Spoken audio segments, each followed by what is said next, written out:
Hi, this is Reverend Jeanette Wilson. I am welcoming you again to our Saturday morning community forum, our Freedom Forum. This week we have a lot of information to share with you.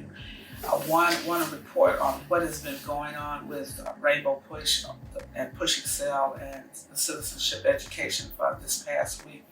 Well, we've had a number of conference calls. We've had a meeting with labor. We've met with our educators. We met with some of our students, and then we have held a town hall. Our town hall had representatives from the Congressional Black Caucus, the Joint Center of Political Studies, and a number of elected officials around the nation, trying to share with you the impact of this COVID on our American society, state by state, city by city. I want you to understand that this pandemic is global. It's not just unique to the United States of America. It is a global virus that is spread all over every continent except for one. And so we're going to talk about the impact of COVID-19 on the continent of Africa. We're going to also talk about some of the work we've been doing in terms of helping small businesses, African American and business owners, as well as business owned by other ethnic groups, how the stimulus has impacted or not impacted them in a positive way.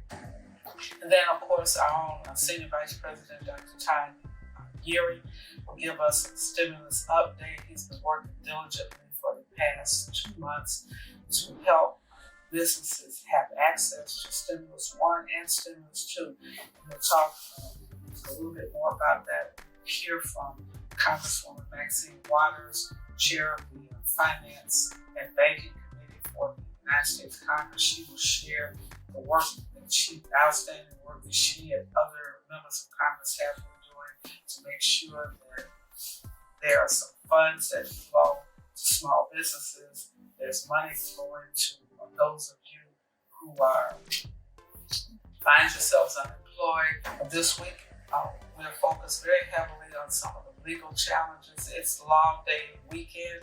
Law Day is generally celebrated all over America on May 1st. And so you'll hear from several lawyers.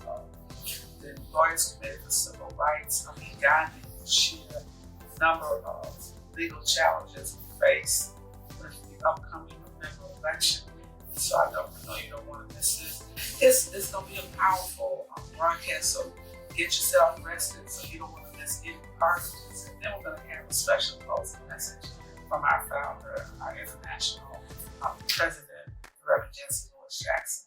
Every 10 years, the U.S. Census gives communities across America the chance to get the funding they need. But there's a catch. The money is based on counting an accurate number of residents in each state. The fewer people we count, the less money Illinois gets. Illinois has received nearly $60 billion from the federal government based on numbers from the last census. Every person who doesn't fill out the census means less money for Illinois. That's money we could use for new school programs to help our children thrive and succeed, for building new bridges that would help you travel safely on your morning commute, for paving roads and ensuring more reliable public transportation, and for improving our hospitals and clinics so everyone gets the best health care. In Illinois, we deserve our fair share, and it starts with all of us being counted. Visit my2020census.gov or text 987-987 to learn how you can fill out the census today.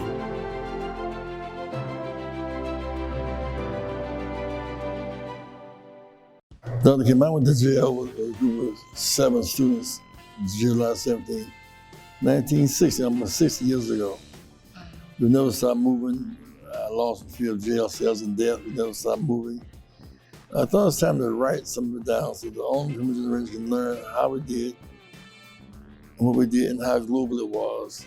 Whether speaking about Mandela in South Africa, India, Qatar, about Gandhi in India, here at home. This book tells the story, so please get it and give it to your friends. Read it, let's argue about it, let's discuss it. Yep, so the book is Keeping Hope Alive, Sermons and Speeches of Reverend Jesse Jackson Sr. It's quite a good collection. You know, we've got sermons and speeches from around the globe because you have made such a global impact, not just here in the US, but around the world. Here's how you can make your own face covering in a few easy steps with items you can find around the house, like an old scarf, a bandana or a hand towel, or you can make a face covering out of an old t-shirt. Fold it to the middle from the bottom, fold it to the middle from the top, fold it again to the middle from the bottom, and again from the top, and then 2 rubber bands, one on one side and one on the other side. Then you fold either side to the middle, and you have yourself cloth face covering. It's that easy. My name is Camilla Felder, and I will be reciting Sympathy by Paul Laurence Dunbar. I know what the caged bird feels, alas, when the sun is bright on the upland slopes, when the wind stirs soft through the springing grass, and the river flows like a stream of glass, when the first bird sings and the first bud opes, and the faint perfume from its chalice steals. I know what the caged bird feels. I know why the caged bird beats his wing till his blood is red on the cruel bars, for he must fly back to his perch and cling, when he fain on the bough will swing.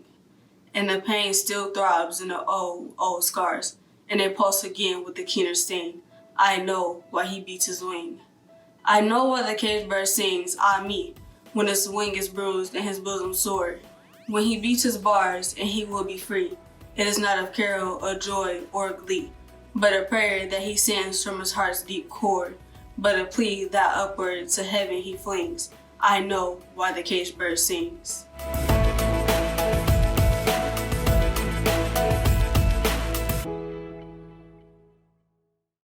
My name is Ami Gandhi, and I'm a senior counsel at Chicago Lawyers Committee for Civil Rights, focusing on voting rights and civic empowerment. We are a nonprofit, nonpartisan group of civil rights attorneys and advocates fighting to secure racial equity and economic opportunity for all since 1969. I am the daughter of immigrants and a first-generation voter. I vote because my parents can't. On Law Day, I reflect on the sacrifices that Black community members in particular have made to advance civil rights for all people of color. I'll be talking about how voting rights are threatened in the year 2020 and how we can combat these voter suppression efforts. There are great threats to our voting rights here in Illinois and across the country. To understand how we got to this place in our elections, we first need to start with the fact that the right to vote in America has never been universal. It was set up as a project of white propertied men only, in order for them to hang on to their own political power by excluding other groups. Voting has only been expanded to a more diverse citizenry through the hard work of generations of advocates and civil rights leaders. That progress was codified to a large extent in the 1965 Voting Rights Act, but the United States Supreme Court significantly undercut that law in its 2013 decision, Shelby County versus Holder.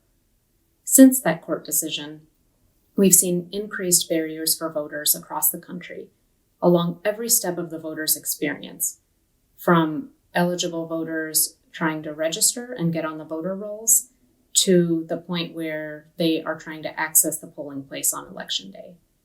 These barriers disproportionately impact voters of color, low-income voters, and other marginalized communities. I'll share with you some examples of how our voting rights are being undercut in the modern times.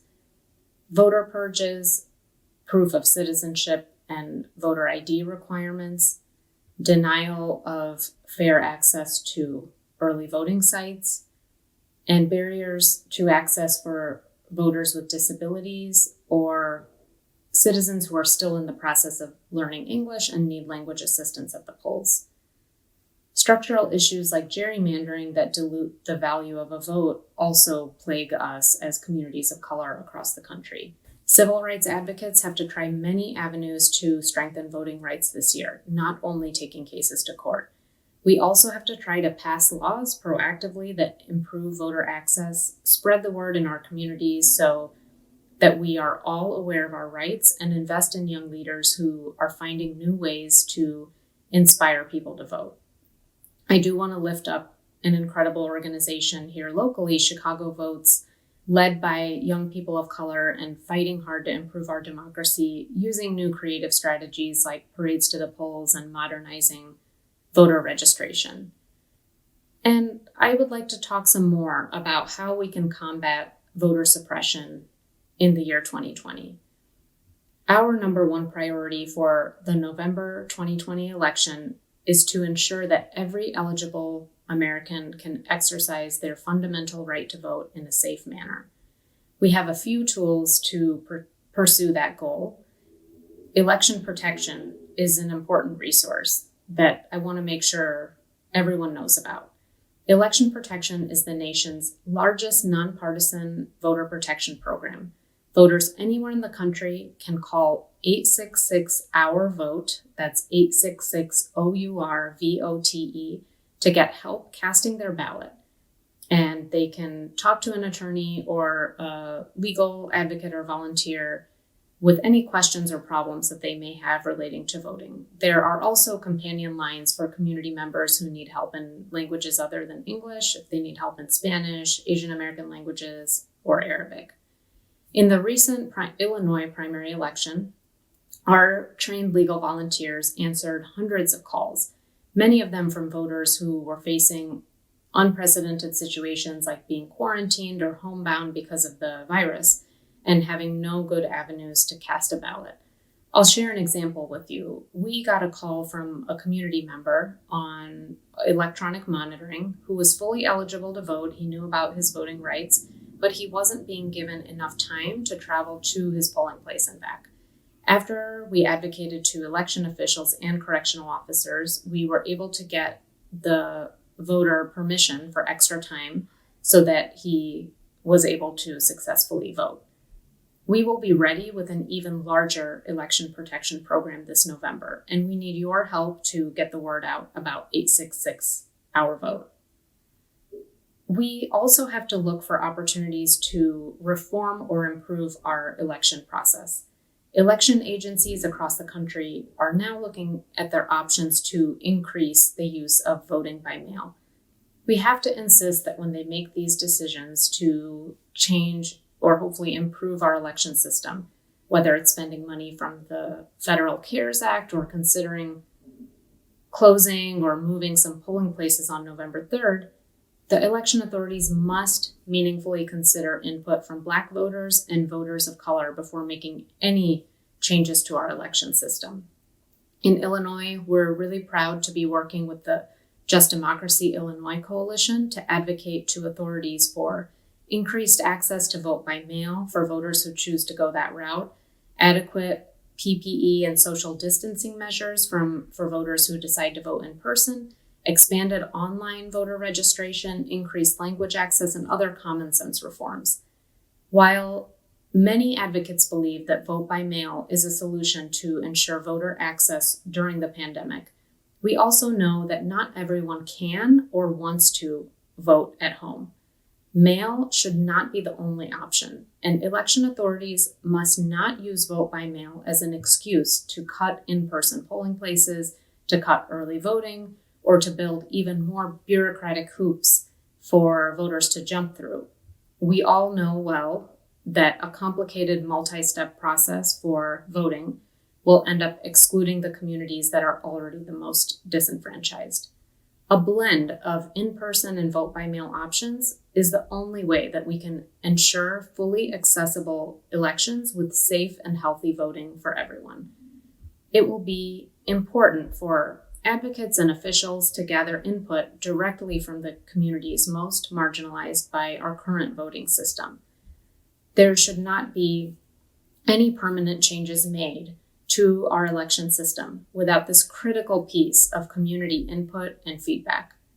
If election authorities take any emergency measures to reduce our voting rights because of coronavirus, we must be vigilant that any restrictions don't become permanent.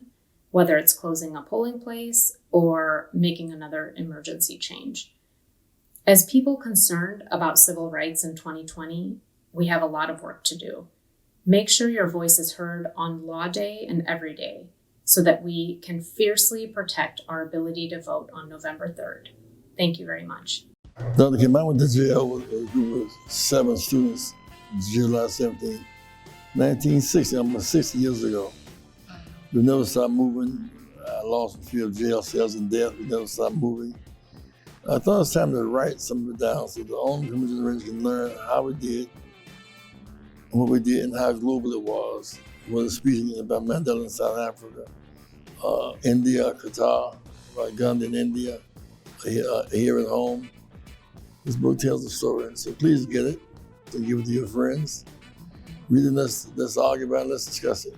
Yep, so the book is Keeping Hope Alive, Sermons and Speeches of Reverend Jesse Jackson Sr. It's quite a good collection. You know, we've got sermons and speeches from around the globe because you have made such a global impact, not just here in the US, but around the world. Good morning. My name is Phumzile Mazibuko. I'm the Consul General of the Republic of South Africa in the Midwest region of the United States, based in Chicago, Illinois. It is my honor to participate once again in the Saturday morning forum of the Rainbow Push. Thank you to Reverend Jesse Jackson Sr. for his advocacy and activism and support of the community, especially during these very challenging times caused by the global pandemic COVID-19. For the first time since 1994, South Africans did not gather in numbers to commemorate Freedom Day on the April 27th, 2020. This comes as COVID-19 continues to spread across the country, forcing government to impose lockdown restrictions and cancel all public gatherings. Our President, His Excellency President Cyril Ramaphosa, through a virtual broadcast, delivered the Freedom Day address under the theme, Solidarity and Triumph of the Human Spirit During Challenging Times. The President's address called on citizens to reflect on not only their hard-won freedoms, some of which have been restricted under lockdown, but also on the lessons presented by the COVID-19 pandemic. The true lessons of this experience will not just be about the necessity of social distancing, proper hand washing, and infection control. They will also be about whether we have the ability to turn this crisis into an opportunity to invest in a new society, a new consciousness, and a new economy. In this new society, the privileged cannot afford to close their eyes to the plight of the poor and sleep peacefully at night. This is the time when we should actively work to build a fair and just country. Close quote. As of April 28, the total number of confirmed cases in South Africa is just under 5,000, with unfortunately 93 COVID-19 related deaths. 2,073 people have recovered, and South Africa has conducted 185,000 tests. The celebration of Freedom Day reminds us that our freedom was not free. Our road to democracy required untold sacrifice, and many paid the ultimate price for us to be free. We must then continue to build on these significant progress that were made in the last 26 years, the freedoms and democracy that we enjoy today. South Africa has made significant progress from being an apartheid state to a democratic state that continues to address the triple challenges of poverty, inequality, and unemployment. Our transformation initiatives are helping us de-racialize our economy and ensure the majority of South Africans enjoy the economic gains of our liberation. The lockdown has delayed and the steep increase of COVID-19 infections that was seen in South Africa. Our government would like to thank all South Africans for acting in a responsible and disciplined manner during this very difficult period. While certain restrictions will be lifted to allow the economy to return to normalcy, we cannot go back to business as usual. The restrictions, hygiene and practices, social distancing measures that we adhere to during the lockdown are now our new normal. Unless otherwise specified, conferences and conventions centers will remain closed. Our borders will remain closed to international travel except for repatriation of South African nationals and foreign citizens. No travel will be allowed between provinces except to transport essential goods and for essential circumstances.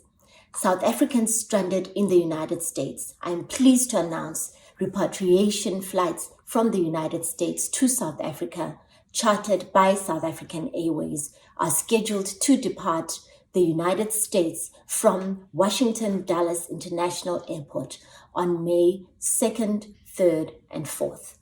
We thank you for your patience during this time. We know it has been a difficult period for you.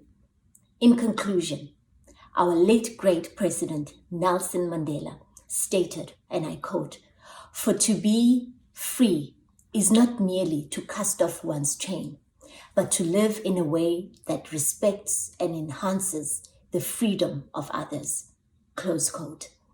We will celebrate Freedom Day when COVID-19 is brought under control and defeated.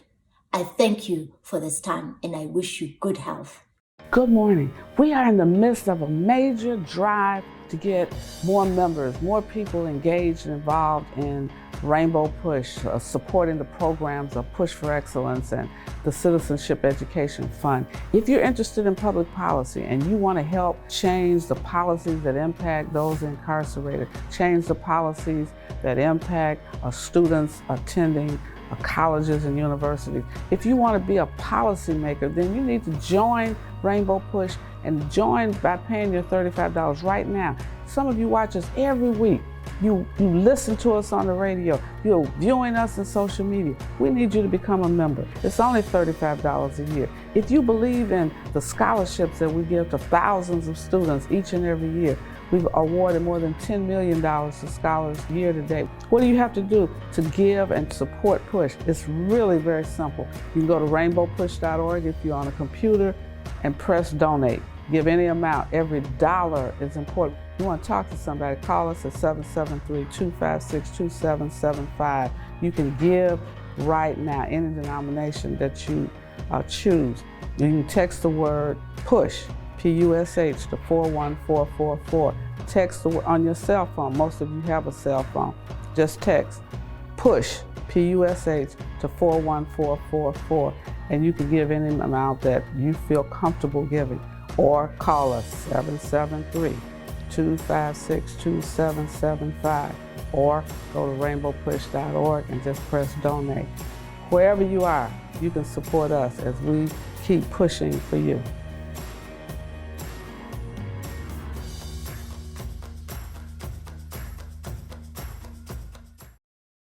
The first round of the federal government's Paycheck Protection Program faced heavy criticism after large public companies scooped up billions in low-interest loans meant for small businesses. Well, this time around, there's hope that more money will actually go to smaller and minority-owned businesses. 60 of the nearly $500 billion in this round of loans are being set aside for smaller banks, with the goal of funneling more money to small, rural, and minority-owned businesses. CBS News political reporter Grace Seegers joins me now to explain this one. So Grace, last week the Center for Responsibility Lending told CBS News that upwards of 90% of businesses owned by people of color will actually likely be completely shut out of the Paycheck Protection Program. So the $60 billion that's set aside this go-round for PPP, Is that going to be enough to make up that disparity, that difference? Unfortunately, probably not, because while we have this 60 billion coming, unfortunately last time there was 350 billion given to the PPP, and funding still ran out pretty quickly.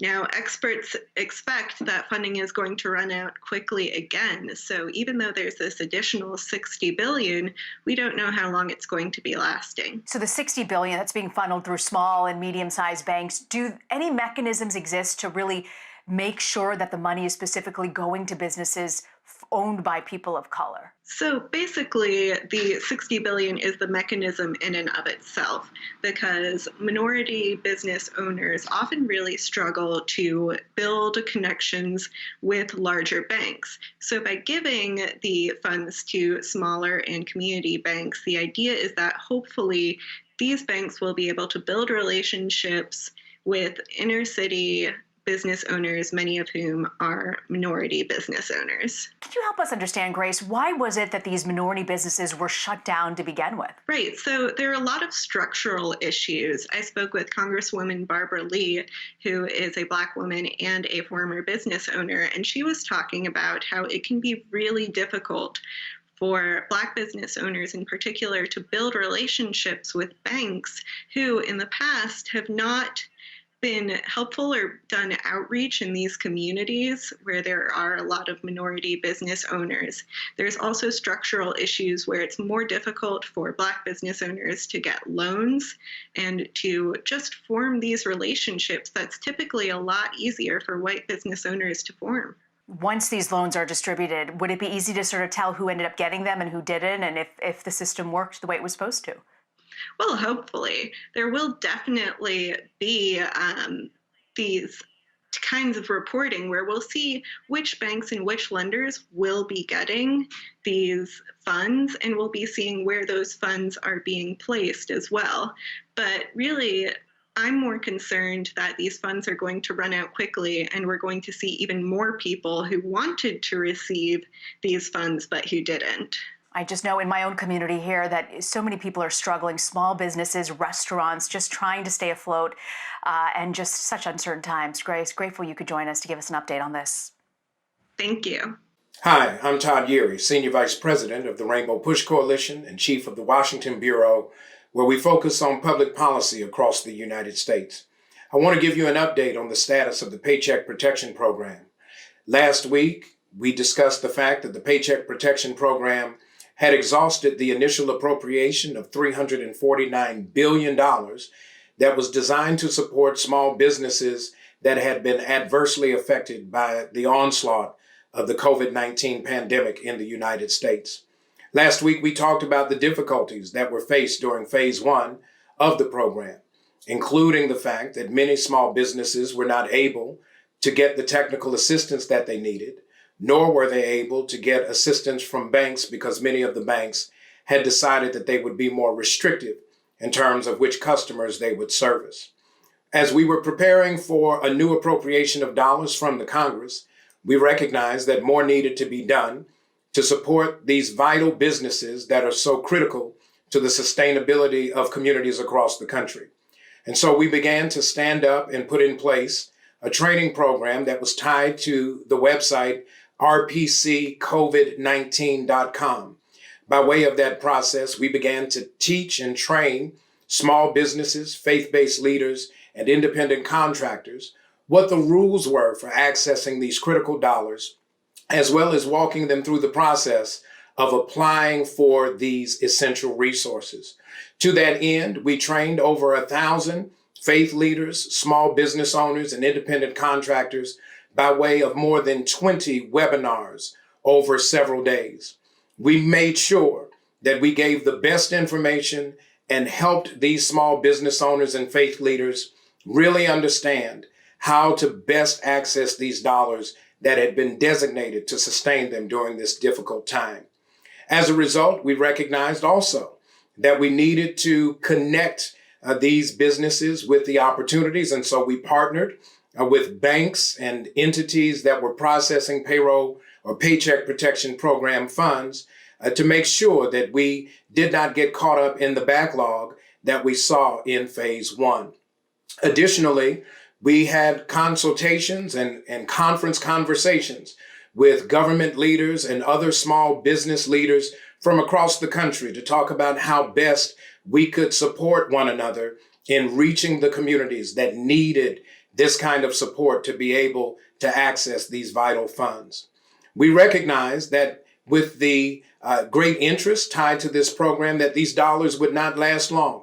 And so when the portal opened on Monday morning, there was already billions of dollars in the queue waiting in applications to be dropped into the system. And so we worked efficiently and effectively to be able to connect as many people as we possibly could to the portals that would make the Paycheck Protection Funds available. What made this more possible was the fact that the $310 billion appropriation included a $60 billion carve-out designated to assist community banks, community development financial institutions, minority depository institutions, credit unions, and the like, to be able to participate in the processing of the Paycheck Protection Program dollars. We also recognize that the Economic Injury Disaster Loan Fund also received an additional $60 billion appropriation. However, because of high demand, it was anticipated that there would be no new applications able to be processed under this new appropriation because of the level of interest and the dollars that were already in the queue. Here's what we learned from round one that we wanted to make sure was not replicated in round two. We wanted to make sure that only businesses that qualified for Paycheck Protection Program dollars were able to participate.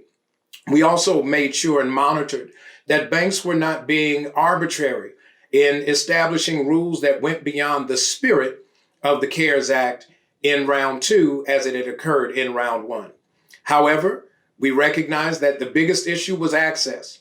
And so we spent several days trying to make sure that small businesses that needed an opportunity to apply could apply. And so we did what we could to get over 1,000 small businesses connected to the process as best we could, recognizing that more needs to be done.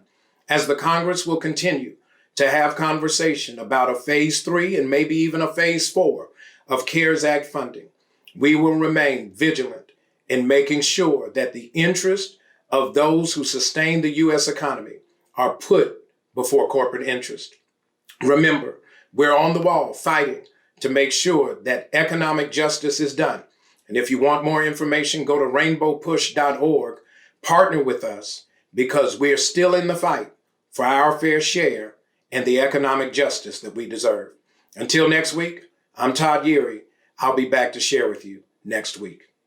Thank you very much, Reverend Jackson. And let me again thank you for the tremendous leadership that you're giving at this time. It's consistent, of course, with your life and your career. And I am so very, very thankful that you will step into the breach every time and make sure that our people know what's going on and how to access the process.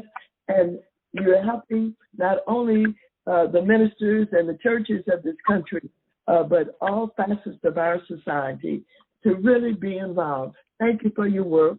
I love you dearly, and I just want to continue in every way that I can to be cooperative and to ensure that we not only educate, but we inspire and that we get people involved. The legislation that we just passed, the Paycheck Protection Program and Healthcare Enhancement Act, strengthens the PPP by prioritizing America's smallest businesses, including minorities, women, veterans, and rural households.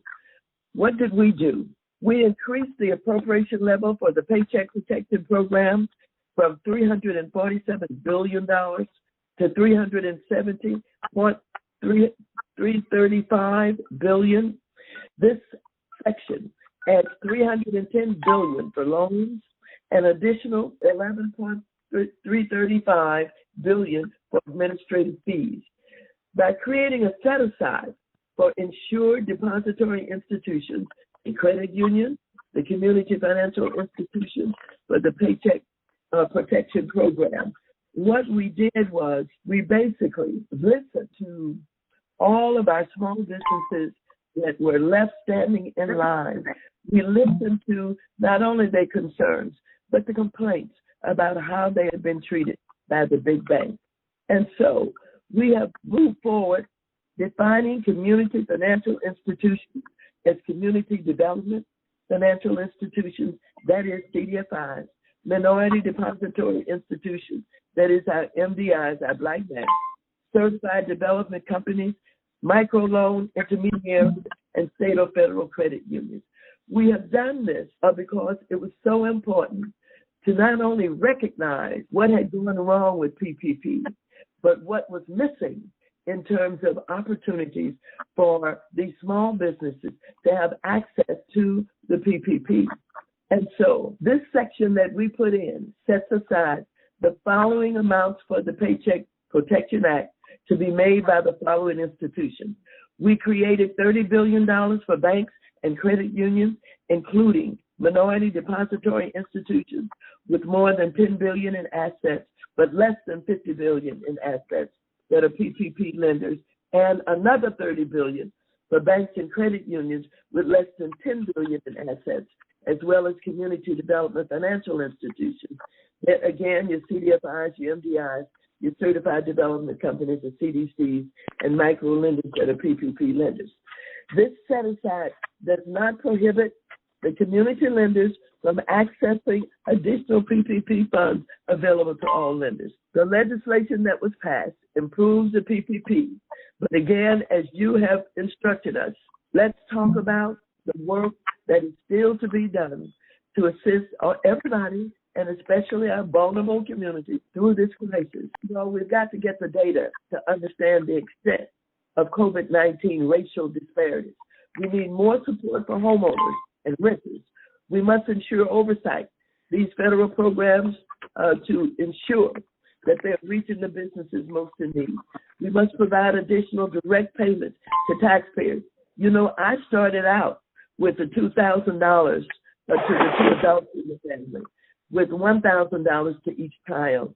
It got negotiated, and of course, in the negotiations, Nancy Pelosi and Schumer were able to hold on to getting money to families, but it got reduced to what was eventually agreed upon, the $1,200 to the adults and the $500 to children. However, we've got to raise that. I'm going to go back for the $2,000 plus $1,000 for the children, and we're going to fight again because actually the families really are desperate and need more money. People have lost their jobs, they've been laid off, they've been fired, et cetera, et cetera. They've got bills to pay and food to put on the table, and we've got to do everything that we can to get more money. Let's get this started, right? This is reopening day in Atlanta. After weeks of trying to pay her bills with empty pockets and closed doors at her hair salon, small business owner Regina Herschel was excited and nervous today. When the governor announced it, what was your feeling when you heard that? Oh my goodness. I was excited because I felt like, oh my God, now I have a chance to at least try to work so that way I can provide for my family. So I was excited about it, even though I am still nervous. That's a natural feeling. I'm nervous when I go to the supermarket. So it's the same kind of nervousness, but I still have to work. Good morning. She still has to work with rubber gloves, a plastic shield, and a mask under that. And on this first day of a return to commerce, she was booked solid. This was her first customer in more than a month. I trust my stylist to take the necessary precautions to keep me safe, and that's what she does. And then just listening to, the news and the media that tell us what to do to stay safe. So I'm not nervous about the process at all. President Trump, a friend of the governor's, has even said that the state is opening too soon. And I want the state to open, but I wasn't happy with Brian Kemp. I will tell you that right now. The mayor of Atlanta wasn't happy either. She closed the city before the governor closed the state, and his new order overrules hers.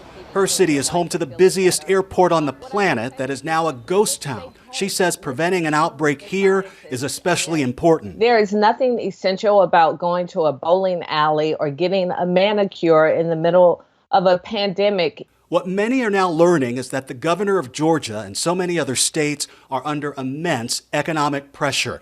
On the day he announced the reopening, Governor Kemp was seeing the numbers in this new report. It shows that if the stay-home orders continued, the state government itself would wind up nearly $3 billion in the hole on top of $1 billion that the state is already behind. George Cheedy, a public policy analyst, says that the state unemployment fund could have run out. And I don't think George is alone. I think every governor in the country is about to have the same calculation. And the only question is, how much money can they borrow and how much money did they already have in their unemployment fund? Okay, now give me your personal opinion on whether you still think this is wise.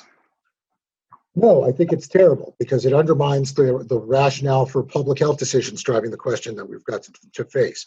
Like either we are doing what the epidemiologists and the scientists say we should be doing, or we are not. Either we're putting public health first, or we are not.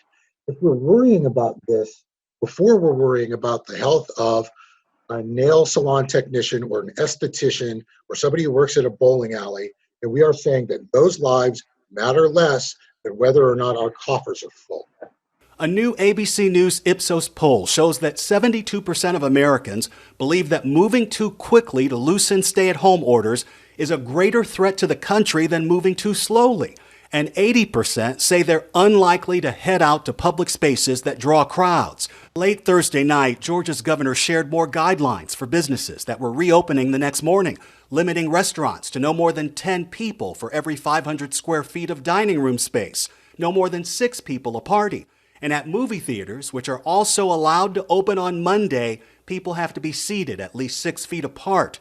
The governor says he will enforce these guidelines and says if none of this works and there's an explosion of COVID-19 cases, he'll revisit keeping businesses open. Georgia isn't alone. Oklahoma, Minnesota, South Carolina, Alaska, and other states are reopening some businesses today, over the weekend, and Monday.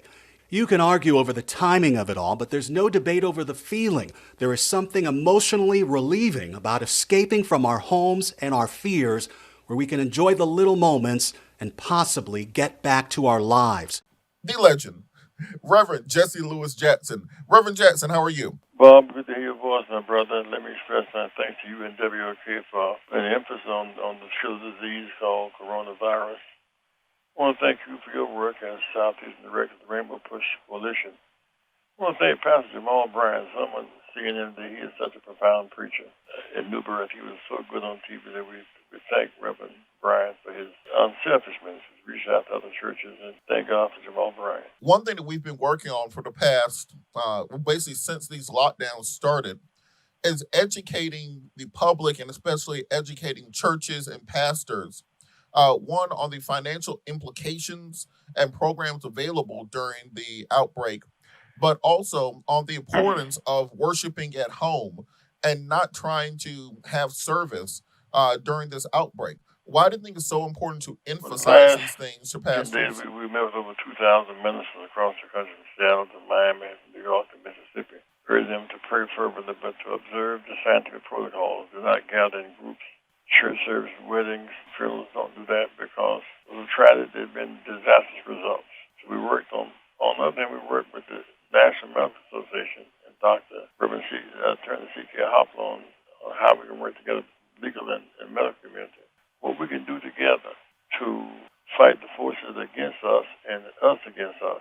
We know that we have less insurance coverage, underinsured, uninsured. We have diseases that are undetected. We don't need medical care that's against us. But you look at the fire, don't step into the fire. You know, if you got in groups, you're asking for trouble. If you don't wash your hands and face very well, you're asking for trouble. Please don't. They can open up the massage parlor, but you don't know. Don't get the massage. The barber shops, during the height of this thing, barbers have been going to people's houses, bootleg barber, bootleg hairdresser. But you still within 2 or 3 feet of somebody's face, and barbers and beauticians are dying. And so don't take a risk with this thing. It is so dangerous. If we'll survive this, and then we have work to do. Census and mail voting, we have a lot of work to do. We've got to get past this darkness first. What do you think about with the stimulus programs, the PPP, the EIDL, And it looks like big corporations jumped in, took all the money before it ever got to small businesses.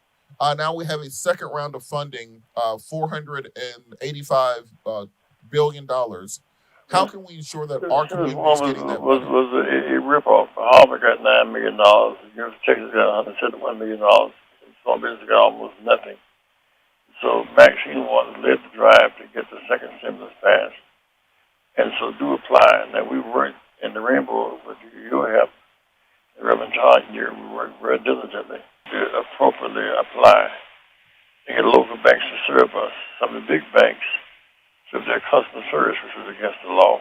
Serve people at $250,000 in deposits against the law. First come, first serve. Remember, we got kicked out the line, so we had to fight.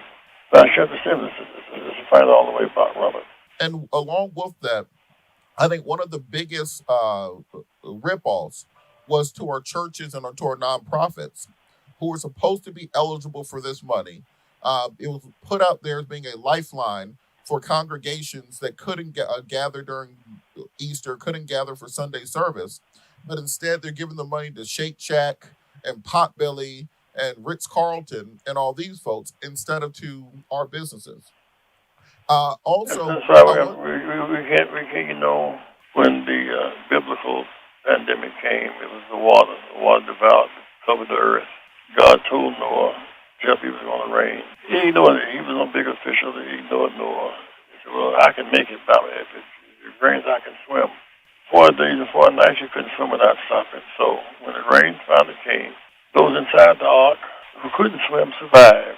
Those outside who couldn't swim drowned. So stay in the ark, stay in your house until the dove comes out the window. They're working diligently on bringing the research, trying to get some grip on this thing. But you can't set the governor can't set a certain date that the virus going to stop. He decided he can't stop it. That's absurd. You stole the election. Let them steal our lives. And one of the things I have thought was really important is the amount of cooperation between different organizations in our community when it comes to fighting the virus. Right now, Rainbow Push has a 12-point manifesto that's a joint statement. I want you to talk about that a little bit. The cooperation between the National Medical Association, the National Bar Association, and Rainbow Push. Well, I wanted to mention that those who have high blood pressure and hypertension and pulmonary problems are very subject to this disease. And so that's why you have to stay in the house. Secondly, we have transition. The South would not accept the Affordable Health Care Act. Full rural hospitals. Some guys drive 100 miles to hospital. People are dying at home. Don't get the hospital to be counted. There's something called DNR, do not resuscitate. But some people, in fact, looked and they said they let them die in the hospital. I mean, then there's the bogus medicine. There's the Veterans Administration and the Bureau of Prisons with half of the untested medicine that Trump recommended. Don't accept that. We must fight for those behind the prison walls because 2.5 million Americans in prison, over half of them are African American, using us as lab rats. And guess what? When these persons are not taken care of, people who work in the jail catch it. All the 300 people in the prison tested positive, and the 300 inmates, workers got it. They get home and they spread it. So we're public service workers. We catch the public bus, can't 6 feet distance from work. We work in public places. Please be careful. I know someone trying to get to us. Please be careful. Don't get your hair cut. Don't go to the beautician. Don't have somebody in your face breathing. Please don't do that. And also from WAOK, Amanda Cooper. Amanda, you with us? I am with you. How are you gentlemen doing today?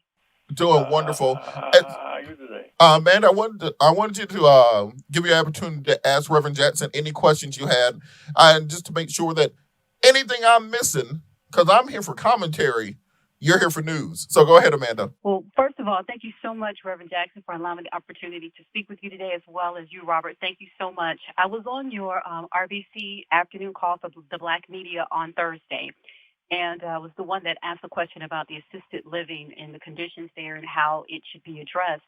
After reading the manifesto, I had 3 points that stood out. Number one was screening. In your manifesto, it states that you all are asking that African Americans, Latinos, Indians, Native Americans, and Alaskan Natives be assigned a high priority risk score to enable testing. Why is that important? Because those who are tested early get better treatment. Our problem, of course, is that we get tested for free. We don't get health care for free. We're underinsured and uninsured. Many of us, because we're not insured, to the hospital too late. And then, so we end up with high blood pressure, hypertension, and diseases that are combatable. But also, when President Robert they put the affordable health care in, every Georgian would have access to health care. And the Georgia legislature turned it down. Called it a bummer. There was no such thing as a bummer because they turned it down. And so many of us suffer from diseases. And they closed rural hospitals. I swear to you, blacks are dying, but it's not just blacks are dying. This thing is killing everybody. Boris Johnson, head of Britain, called it. Prince Charles called it. Athletes called it. So let's not take any consolation in that. If you're listening today, please stay home. Let's embrace it. Please don't go to the barber shop. That's not reading down your face at the shop. Don't do that.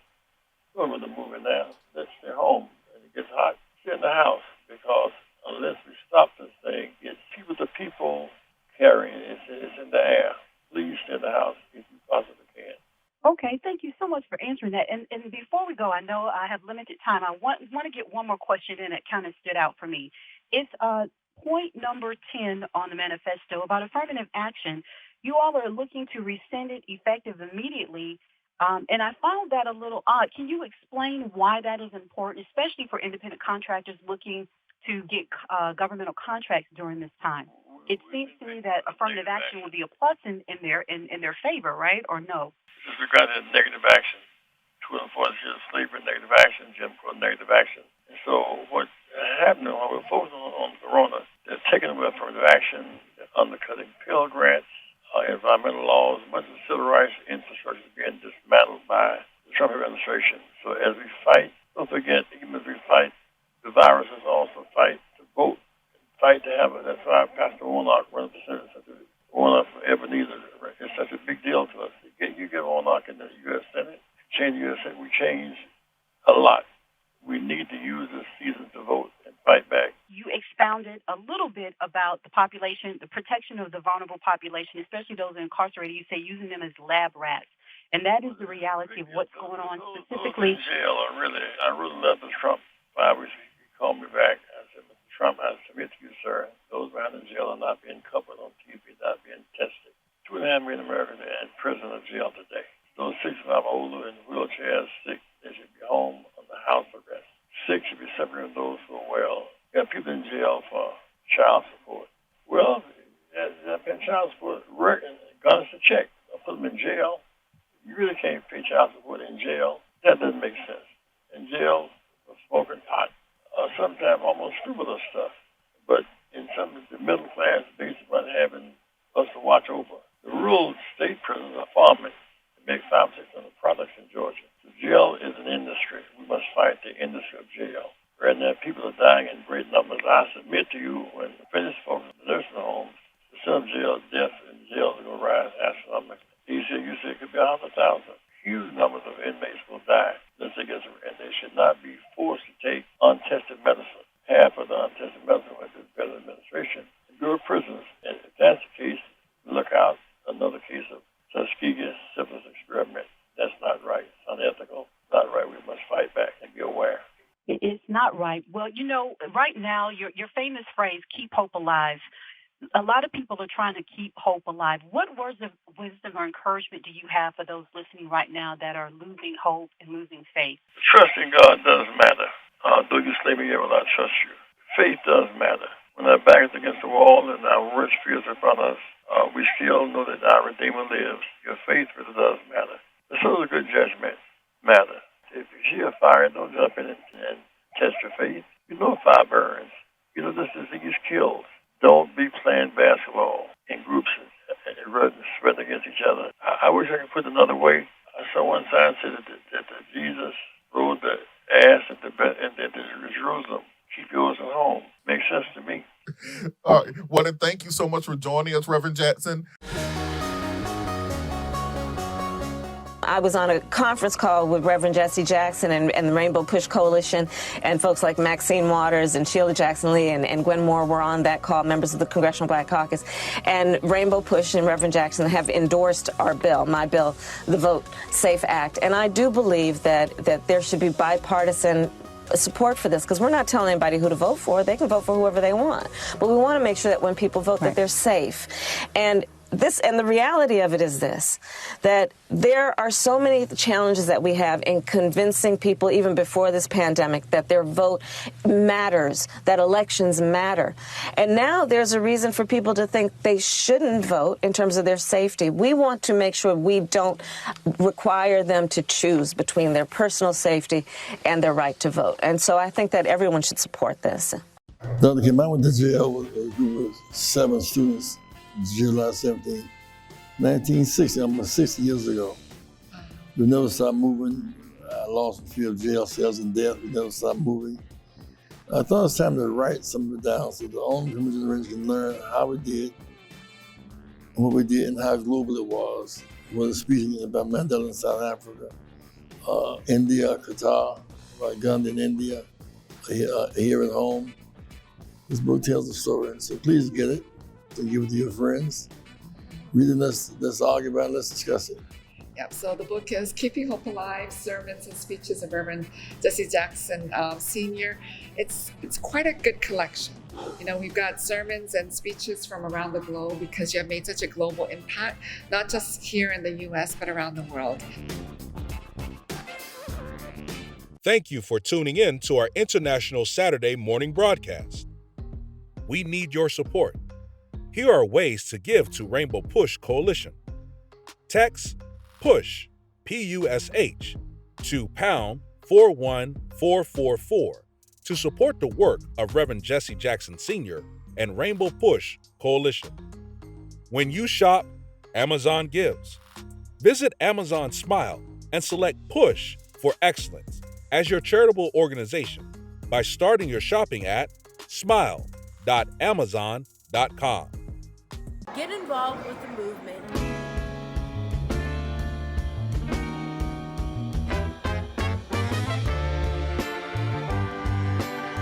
I am somebody.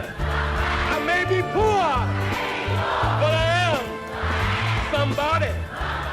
Join the movement. If you're not a member, become a member. I am somebody. Fighting the most important battles for freedom and justice for all. You made us change. Oh, trying to bring closer. Join Rainbow Push. But you're not pushing me away. Join the movement.